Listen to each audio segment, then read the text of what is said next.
Hey everybody, before we start the show, I wanted to share something with you. I am super excited. Earlier this month, I had my formal book launch, and Drop It Like It's Hot actually went number one international.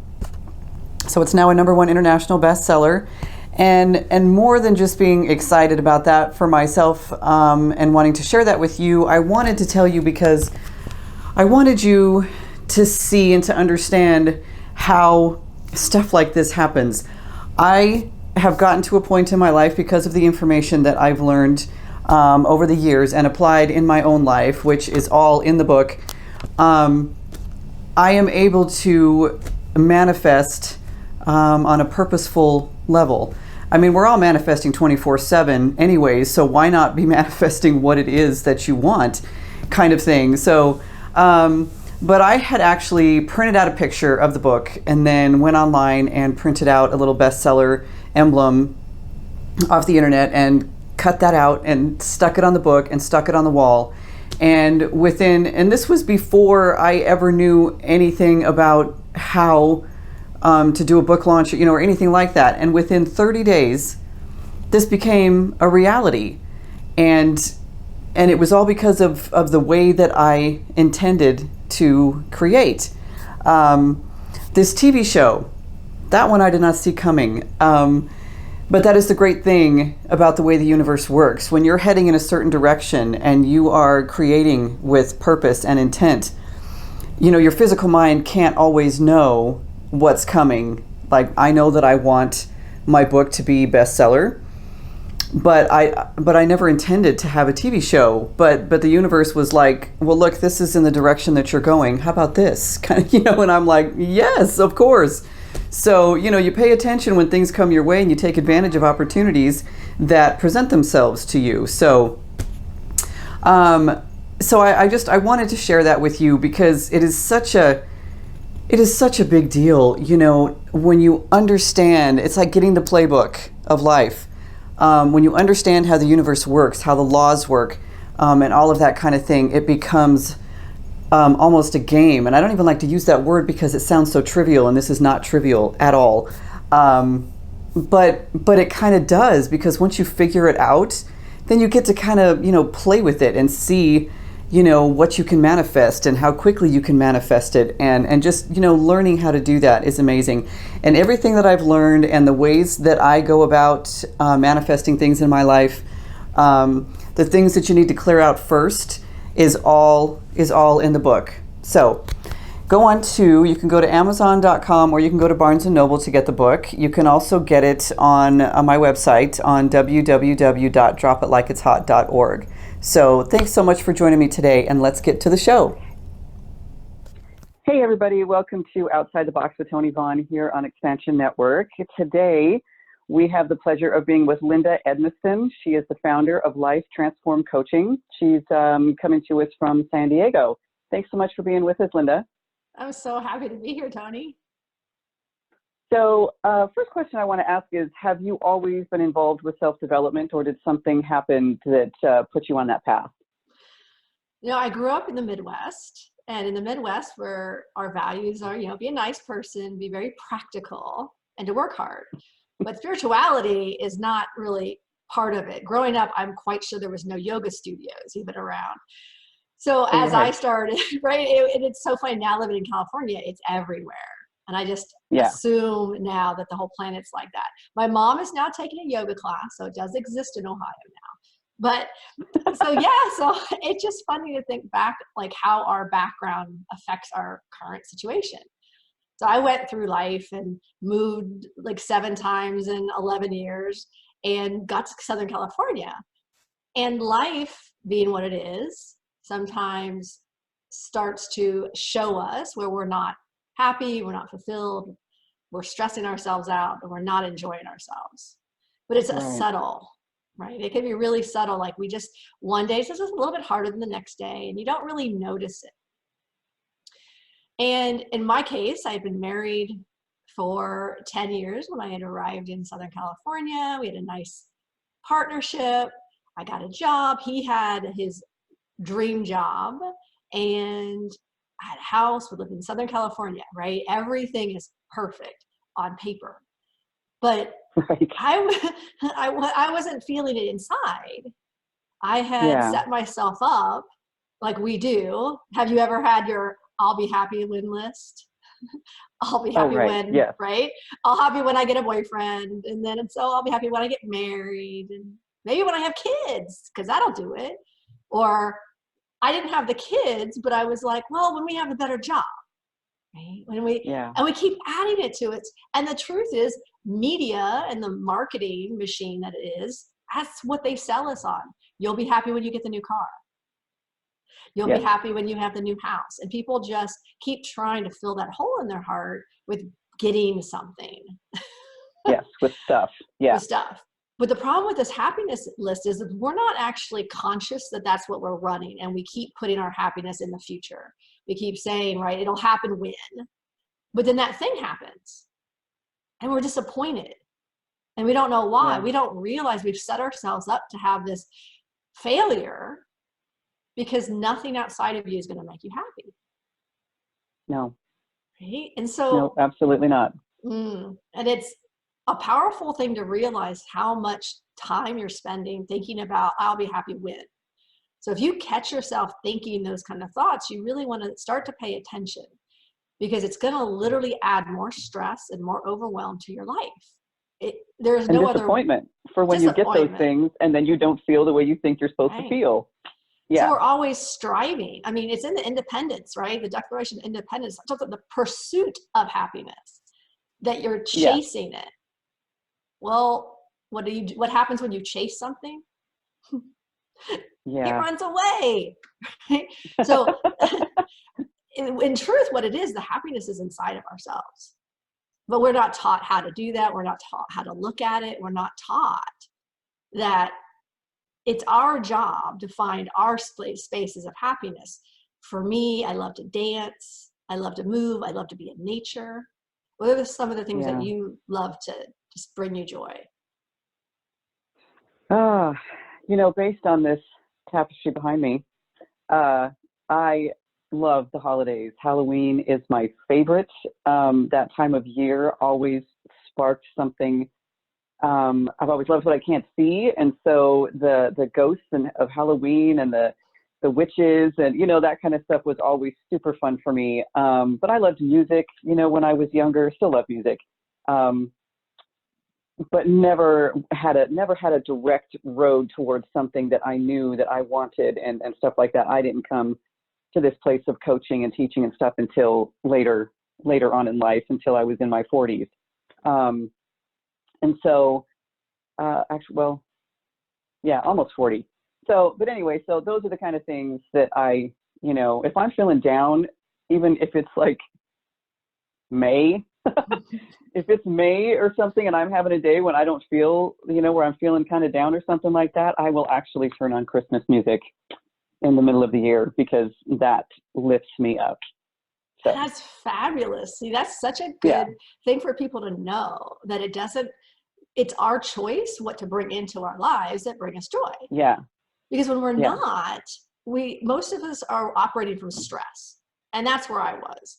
I was working tons of hours in my job. I was actually really lonely in my marriage. And we didn't really have anything in common. It wasn't bad. Like, we would go out to dinner with other couples and they would talk about how much fighting they were doing and throwing things. And it was always, we actually kind of looked at each other with like, oh, thank God we're not like that. But we also didn't have any affection and passion. We actually had nothing in common. My husband was 100% sports. I mean, his job was literally sports and he watched sports. I don't like sports. Now, I didn't know what I liked. Now, granted, that was my fault. I actually didn't have any passions for myself because I hadn't found self-development yet. Now, self-development now is my passion. But I didn't know it existed, right? It's life is about, as we learn and grow, new information comes to us. And then what do we do with that? We either discount it like, well, that's not for me. Or we say, wow, this is a different concept.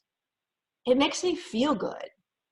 Let me learn more, right? We can lean into those things that bring us passion and joy and just peace.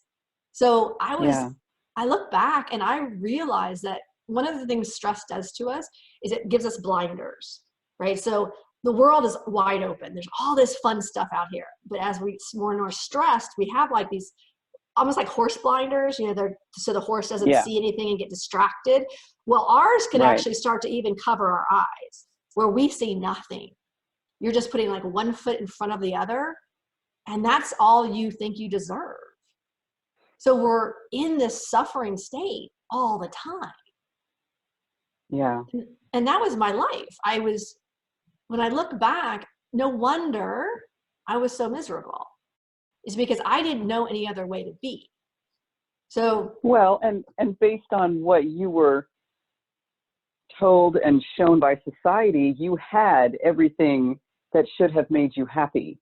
So right. then you sit there and go, then you start feeling guilty because you feel, unsatisfied, or because you feel unhappy. Absolutely. Because you look around and you go, okay, beautiful house, cars, all this stuff, and go, okay, I should not be unhappy, right. But that's when you figure out there's more to life than right. material things. Yeah. Well, and exactly. And you can't, and you don't share it with your friends or anybody around you who actually might have a suggestion, because you're going, well, how do I complain? Because my life is we judge it and be like, well, it looks better than their life. Well, it doesn't mean somebody doesn't have great wisdom for us. Right. But it's our perspective. So I was just going along one day at a time, and I had my wake-up call. So the universe, I believe, is always wanting to expand us. Mm-hmm. And sometimes when we don't listen, like I was starting to have a few of that voice, right? A little tap on the shoulder with a voice that says, well, what if you got divorced? Yeah. And then what if you quit starts your out job? as a whisper. Right. It's when right. you don't listen, you get slapped upside the head. Yeah. Exactly. But I want to offer one thing that I've learned, that if you have that whisper, as soon as you hear this voice, now our reaction, I promise you, will probably be, oh no. We immediately go into survival. Our brain is wired that way. We have this idea that's a change. And change for our reptilian part of our brain is fear. Now, our job though is, what if we could just take just one step further? It does not mean you're going to follow that. It does not mean you have to do anything that this voice has said, but try journaling. So you get a piece of paper, super simple, write down what it was, like, what if I got divorced? On one side, write down all the horrible things that your mind is telling you is going to happen, right? Everything you're going to lose if this happens. Yeah. And the other side, write down whatever positive you could come up with, like even if it's a 1 for 1, like, well, this might happen. And you could just write, you may not believe it, but like the opposite. But usually there's a few possibilities. So for me, if I had done that exercise at the time, I would have probably said, well, what if I got divorced? I would have said, oh, I can't live in Southern California without my husband's income. Let's be honest. Yeah. He made a lot more money than I did. I will never find love again. I will be alone for the rest of my life. Because we had been together at that point for like 16, 17 years. I didn't even know how to date. So the idea of that was terrifying. Yeah. And then there was a lot of other, things in there. But if I had took a step back and said, well, what could be one possibility? Well, there's the possibility that I could meet somebody that I have something in common with, and that I could maybe have a better relationship. Because that's the only place that possibility exists, is outside the relationship, because I'm not going to cheat. That's not part of who I am. And so I was like, suffering or possibility. And same thing with the job. If I had sat and said, well, what's the worst that can happen? Okay, I won't have any income. And I really, looking back, I think my fear was I'd have to interview. Well, when you write it down, you kind of think, well, that's not that big of a deal. When we keep it in our head and we're not paying attention, even though the actual truth of what you're thinking is not that bad, it feels like you will die if you don't do it, because it's just the energy of it. Yeah. And I remember at my lowest point, I was having this conversation with my mom, and I was sobbing on the couch, and I was like, oh, what am I going to do? Because by that point, I had ended up getting divorced. My husband and I decided that we weren't happy. And I had my coworker, who I absolutely adored, and was this beautiful light and joy, had literally died of a freak asthma attack. So I had grief and death and divorce. all at once. And I had realized that I needed to leave my job. So I had no income. Now I left the job before I realized I wasn't going to be married anymore.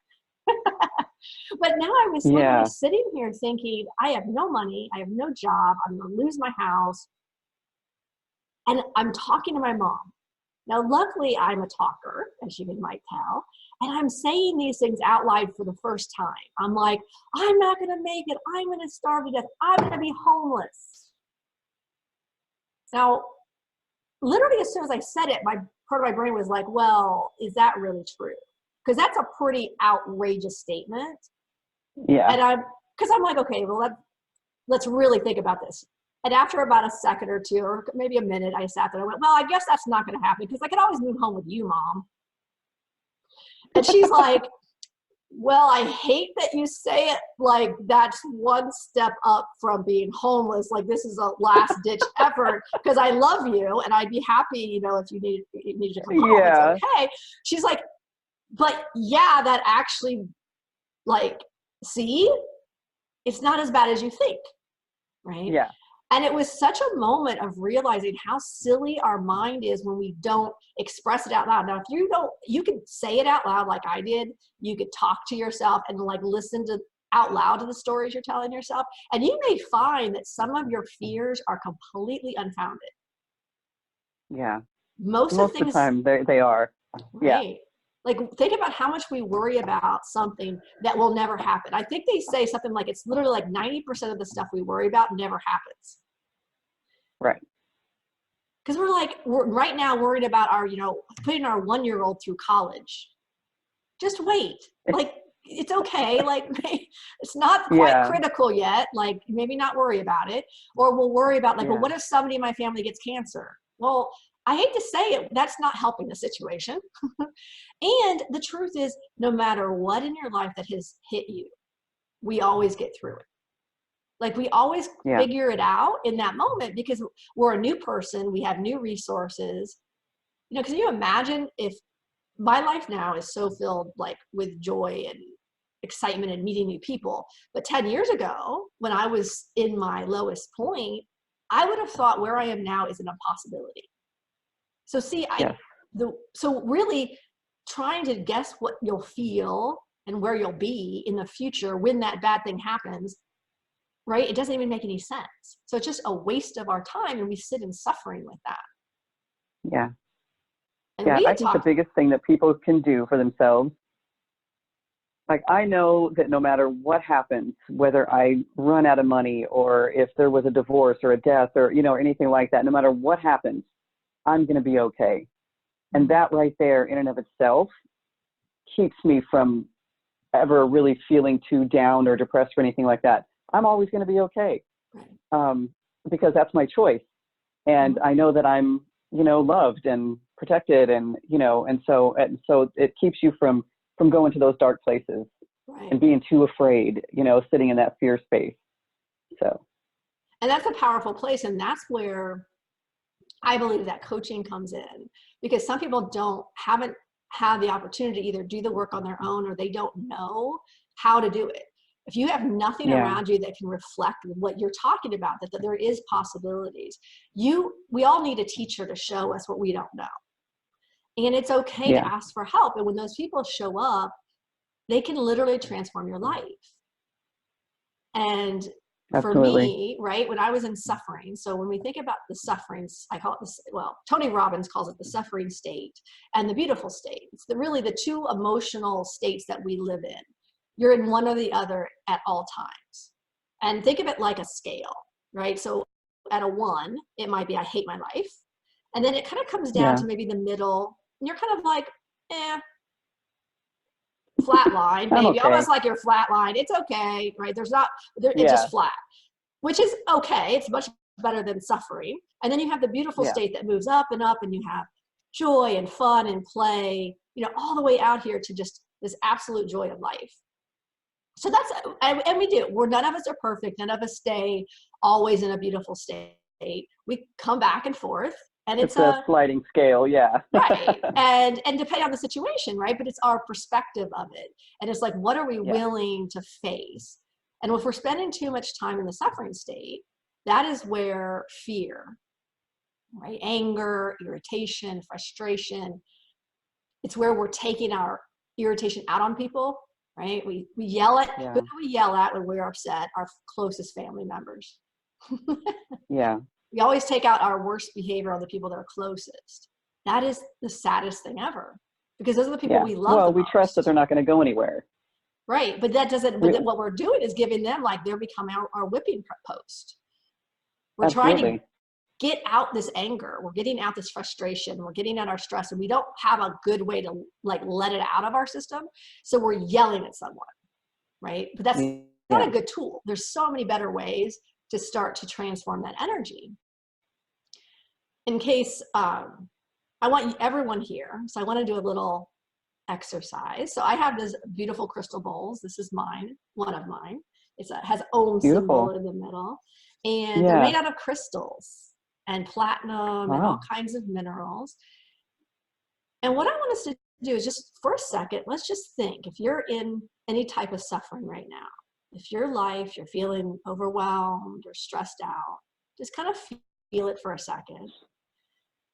And what we're going to do is we're going to take 9 deep breaths, and I'm just going to walk you through it.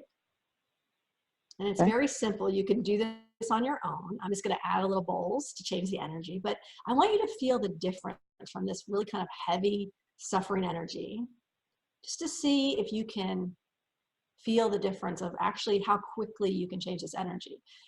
Deep breathing is a great way to bring yourself back into your body.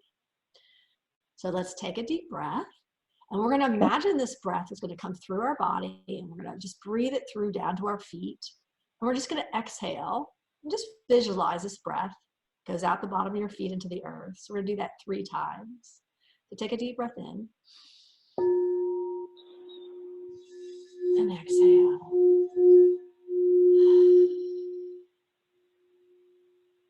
And the more stressed you are, the louder your exhale can be.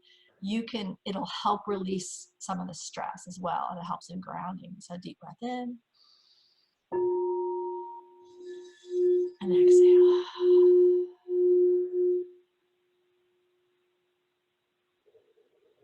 Deep breath in and exhale.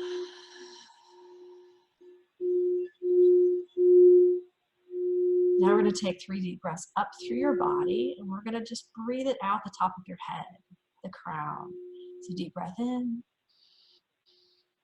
and exhale. You might even shake your neck a little bit, release any tension. Deep breath in and exhale. Let your shoulders drop. Deep breath in and exhale. And the last 3 breaths, we're just going to breathe that breath back in through the top of our head. All the energy of the universe comes back into our body, and we're going to exhale it out our heart into a bubble around you. So this is the love, the safety, the connection to everything that is. So deep breath in and exhale.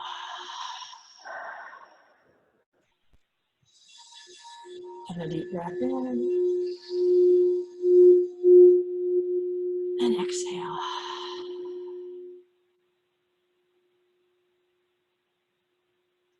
Last time, deep breath in.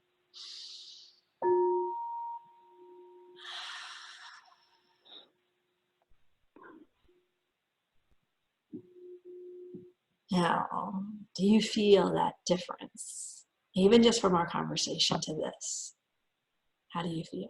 Yeah, I know I did. I dropped my shoulders some and just kind of, I mean, breathing exercises are amazing. Mm-hmm. People don't understand how important, breath work can be and stuff like that, how it can change your physiology really and bring you to a different emotional state. So yeah, that was amazing. Thank you for that. You're welcome. Have you always wanted to be in the teaching in coaching world, or was this something that after what, the divorce and the job change and all that, did this come later?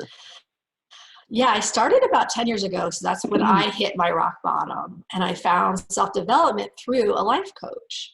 And she was recommended by my massage therapist. I love how the people in my life are healers and you ask for help. Yeah. I finally had asked really just the universe of like, I don't know what to do. My mind, I'm really smart. I've always figured things out. I can't figure this out. I can't. Yeah. And so I realized that when this life coach came into my life, she was actually able to take my very practical mind. I mean, the first thing she said was, when I explained what was going on in my life, she was like, well, you need to get a lawyer and find out your rights, because my husband had done that. And we live in California, so they have just different laws. And then she said, no, and I'm just going to talk to you about meditation. And meditation was something I had never heard of, I hadn't done. And then we started just doing a simple meditation. And then she started giving me a little bit more tools, like write about this. And then just slowly over time, I actually was able to start to have, and actually I say over a long period of time, it wasn't very long. Like I've surprisingly, like in the very short term, you immediately, like just like this breath work, like really quickly, you can actually start to have a little bit of space from that pure terror and that pure overwhelm.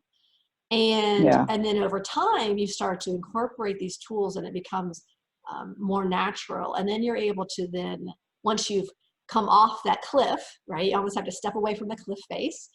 And then you can actually start to go even deeper, right? Some of the reasons why we get into that space, it's not because of this. It's because of our belief systems. From usually when we were children, a belief system is literally just the meaning we put on an experience. Now, as adults, we do the same thing. Like we judge. We'll say this experience is a good thing or this experience is a bad thing. And this is what it means about me. We are all very self-centered. It's always about me. And so what happens though is when you don't have the right information or you don't have anything else to compare it to, you just think this is the way life is. So you make it like, it's your belief system and it becomes a rule. No, it is always this way. And what we want to do is start to take a look at some of those belief systems to decide, like, are they really true now? Like they may have been true growing up, but can I choose something different? So for me, I started doing transformation. And once I got hooked, for me, it felt like I would go to retreats. I started going to Hawaii. I started meeting these teachers from around the world. And every time I would go, like I would shift, I would have these huge awakenings and these awarenesses. And for me, it felt like going to Disneyland. Like every vacation for 10 years, I never actually went on vacation. I would go to Hawaii and I would never see the beach because I would be in a conference room at a class. But that was okay. Oh, that's terrible. It's terrible too. But I didn't have any balance. But, it was kind of, for me, it was like, again, when we kind of work with what we have, we go, well, I have this much vacation time. So what do I want to do with it? And this was the one thing in my life that brought me so much joy. And now I have a little bit more balance of like, I do that and I spend time at the beach, or I travel to China and I've traveled around the world now to some amazing places. So, but it's kind of, we have to do what we can do where we're at. So, and who we are constantly changes. And then some of what I found for me is, as I started on my journey, at one point, coaching training opened up. And I was thinking more from, I know that if you learn how to coach, you're going to learn it deeper, right? You have to learn it deeper in order to teach it. So I was not going to be a coach. I was like, this is going to help me even bring this better into my life, because I've been a sales and marketing analyst and financial analyst for my entire career for 20 some years. And I was really invested in that idea of who I am. Yeah. And it takes a lot to break that. Yeah. Yeah. It's amazing to me that once you go through the transformation for yourself and you go inside, you take that trip inside and stuff, and you start to feel better, and you start to understand the way things work, and that happiness is the the more natural state of being. And once you get to that place though, you can't help but want to share that with other people. because you just go, there's just no reason to feel bad and down and confused and lost. And, you know, the answers are all inside of it. And so, yeah, you want to help other people get there. Yeah. Exactly. And the funny thing is when you say that, is that's actually what was happening without me realizing it. So one of the things that happens in life is sometimes the things we're judged for are actually our greatest gifts. So I was, you know, hanging out with my friends, and, you know, we'd go to a bar, we're going to have a drink, and I would go up to the bar to order a drink, and I'd end up talking to the people around me, to the point that my friends started taking bets. Like, how many seconds is it going to take to Linda make friends with strangers? Right. And at first I was kind of hurt because they were doing it from like making fun of me, right? Because they're very contained, and I'm like happy just to meet people.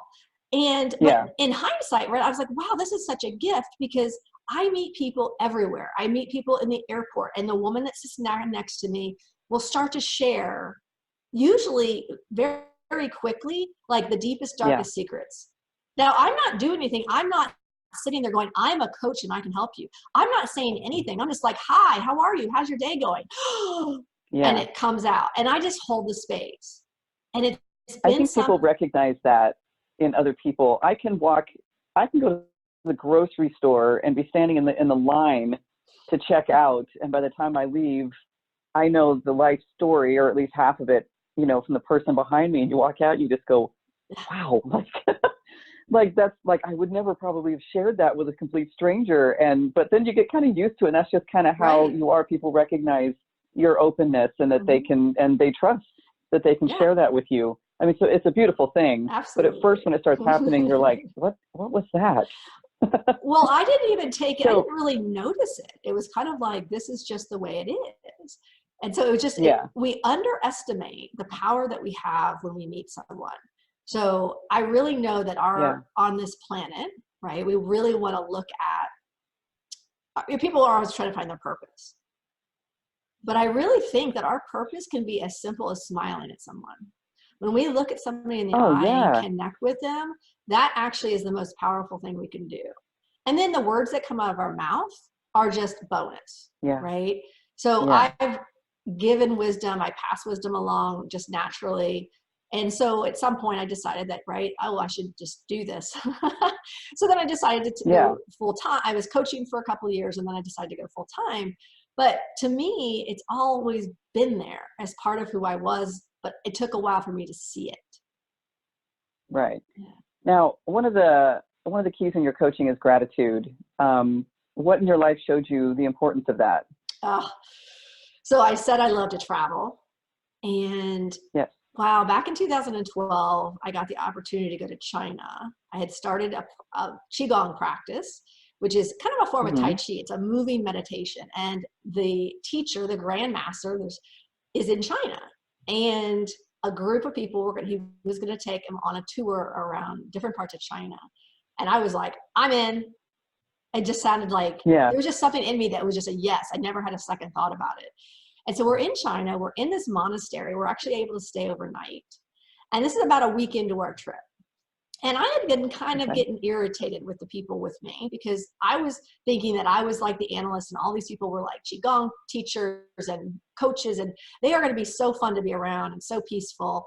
And pretty much most of them were complaining about everything. The food, the travel. But I mean, China's a huge country. It's kind of like going from New York City to LA and then being irritated that you have to get on a couple of planes. It's just kind of part of the experience, right? So I was there just like, oh, this is the most amazing thing ever. I love the different cultures, and I love getting to know and see people. And it's a beautiful, there's parts of China that are the most beautiful thing you've ever seen. I mean, and so we're in this monastery, and I'm just irritated. And I'm like, my roommate's like, this isn't helping things. Right? There was actually a woman in our group that had started screaming in the middle of this monastery because a bug had run across her bed. It's a silent monastery. Oh, jeez. It was like, come on, it's a bug. Not that day. Right? And I was just like, see, she shouldn't be like that. She should, she's a grown up. What is her problem? She was acting like a little kid. Right? And I was like, oh, she shouldn't be this way. And it was like, no, she should be, because she's doing it. And I had to go meditate on that, because I was irritated. And so the next morning we got to Yeah. go to morning prayers with the monks. And I'm still Wow. feeling this agitation. Oh my God. You've never experienced anything that gong is waking you up at 4:30 in the morning, and it just like reverberates Yeah. through your heart and everything. So we go and we're doing this morning prayer, and all we're doing is super simple. We're just moving our hand gestures.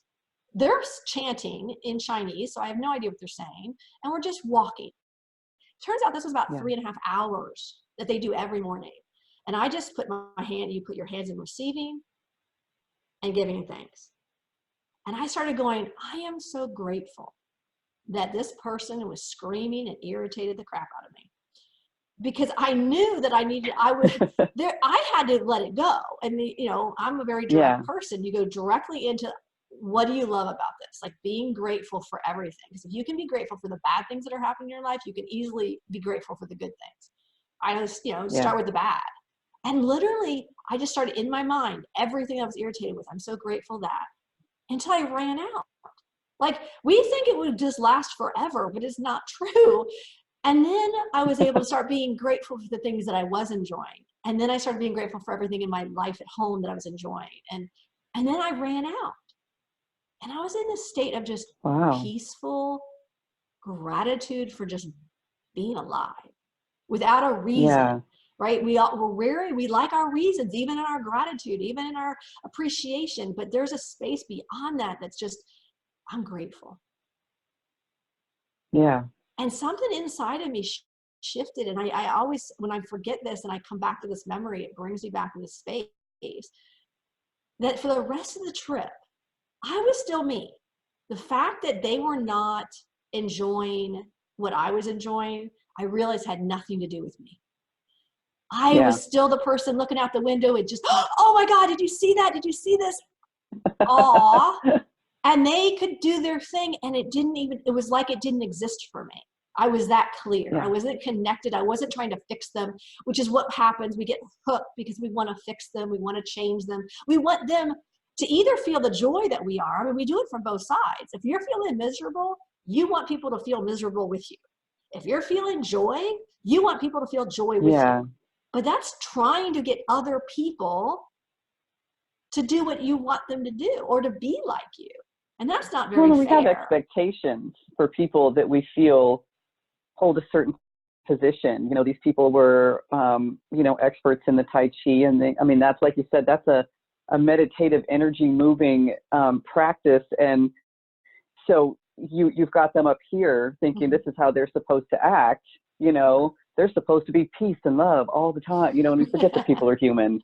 And so then those expectations fall down and you get disappointed. And and we do that with our loved ones in our life too. Like, they should be a different way, or they should know that I need this from them without me telling them, and all of those expectations. And the more that we can just release that and go, you know what, I need to be concerned with me and be the biggest me that I can be the biggest joy I can be.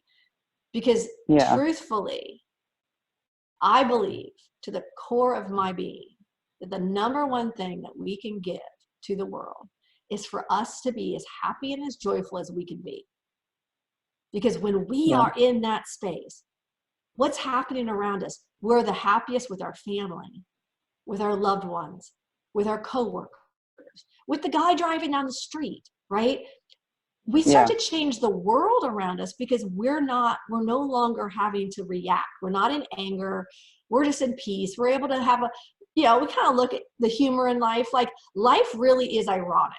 Like, you kind of have to it's easier to laugh about it than cry about it, right? Be like, wow, you're going to work and people are cutting you off. Like, I used to have to drive an hour to work, and I was like, you know what, if I let this, I could really be affected. I could be really upset by the time I get there. Or I could listen to good music, dance in my car. And if somebody was like starting to do their like scoot in and, cut you off, just back off and be like, you know what, blessings, you must have something really important going on in your life. I'm just going to work. It's actually not that big of a deal, right? The truth is, like, the traffic will stop us. Maybe it will make us maybe 10 minutes late. That's it. Is that really something to get upset about? And to maybe cut somebody off, then maybe that causes a car accident. Like, all of these bad things happen, or people shoot each other with road rage. And you're like, where were you going that was so important? Yeah. And not one of those people were going to the hospital. Like they're all like Right. going to work and you pissed me off because you got in my way. It's like, well, the truth was you left late. If you had looked at Google, you would have seen there was a half an hour late, lineup. So just add a half an hour to your drive. And so we love that, right? So for me, it's the more we can choose it. That is why when I teach, I really bring people, show them, to bring them out of the suffering, to really start to have the awareness of where they really are.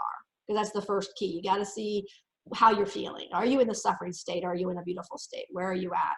And to move you through the stages so that you can get to the place where you can go deeper, that you can see the underlying reasons, that you can actually start to do forgiveness work, right? Because we think of forgiveness work, I think, someone did something to me. And there's an aspect of that. But I believe in my trifecta. I always think of forgiveness as a triangle. It's a trifecta. You have a person that maybe did something to you. Yes, we need to forgive them. But because we've been hurt, we ourselves have hurt other people. Maybe not in the same exact way, but we've done it too, right? So if you think of somebody like I was bullied in school. And I remember as a teenager, I was dating this guy and he was my second boyfriend and he was really emotionally abusive, but not just to me, to everybody. And there was like always 6 people in his car. This is what we did back in the day. And we would drive for ice cream.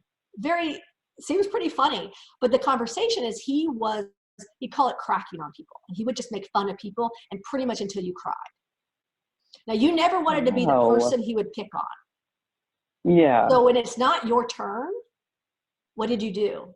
You laughed. You joined in.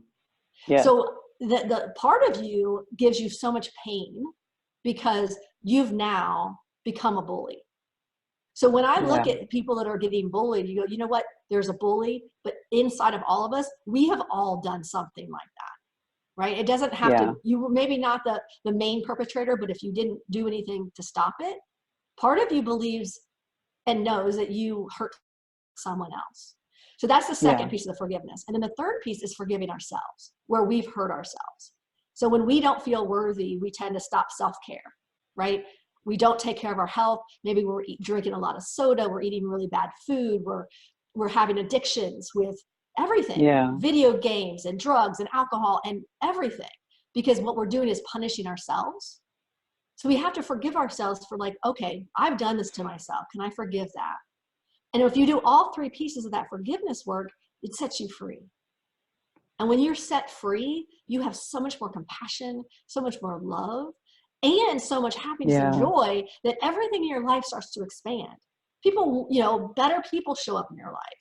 Job opportunities, right? Because if you think of somebody at your job and you're thinking, I hate my job, and every day you're going with a scowl on your face, or are you the person that's like, oh my God, I get to learn something new today?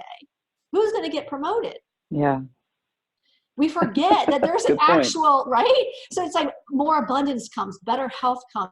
All this stuff happens when we are able to stay in such a joyful, loving state. So that's what lights my heart up. That is what I'm here to bring, is to let everyone know that they are seen, that they are important, that they're loved, that they're connected to something bigger than themselves, and that living in that joy and happiness is literally the best gift they can give to every single person in their lives and to the world.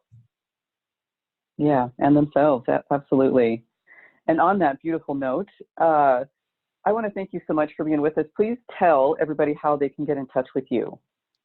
Absolutely. So you can reach me at my website, which is my first and last name, lindaedmiston.com. So LindaEdmiston, or at lifetransformcoaching.com. And I'm offering you, great.